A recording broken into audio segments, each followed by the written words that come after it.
دوستانو بالاخره شاهنام خان ساقي جان ته دمکي ورکړې.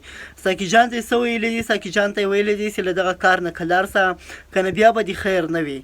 ساقي جان چې کله مخته پاکستان ته راغلی و او بیا بیرته سعودي عرب ته تللی و، نو له ده سره څه سوي وو دغه ټول معلومات د شاهنام خان له خولې نه اورو چې شاهنام خان اوس ساقي جان ته څه ویلي دي. نو ملګرو د شاهنام خان دغه ویډیو د ساقي جان په اړه باندې تر اخره پورې ګورو، ځکه چې ساقي جان د ګیلمنې ملاتړ کړی دی، د ګیلمنې په سر باندې درېدلی دی. شاهنام خان ته یې دمکیانې ورکړي دي او شاهنام خان ته یې چیلنجونه ورکړي دي.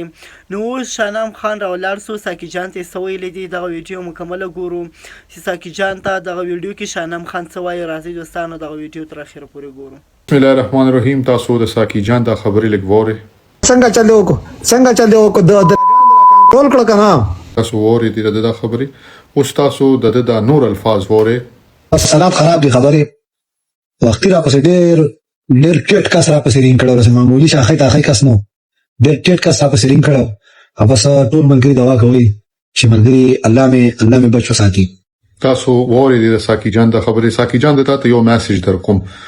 تا 2-3 ویډیوز جوړې کې ما ته پرې خو د ما وی او غریب سړی پاکستان کې چې د نمخ کې هم راغی، نو ډېر زیات او کړې دی او ډېر زیات ذلیل شوی په عدالتونو کې، او بیا چې تلې توبګار لاړې او اوس بیا ته راغلی او ته بوتي دي شروع کړي. زه ته دا یو خبره کوم ساقي جان، دا سدا چې دی وخت مونږ د فحاشۍ خلاف لګیا او زمونږ د ذات جنگ نه، دا زمونږ د روان مستقبل جنگ دی.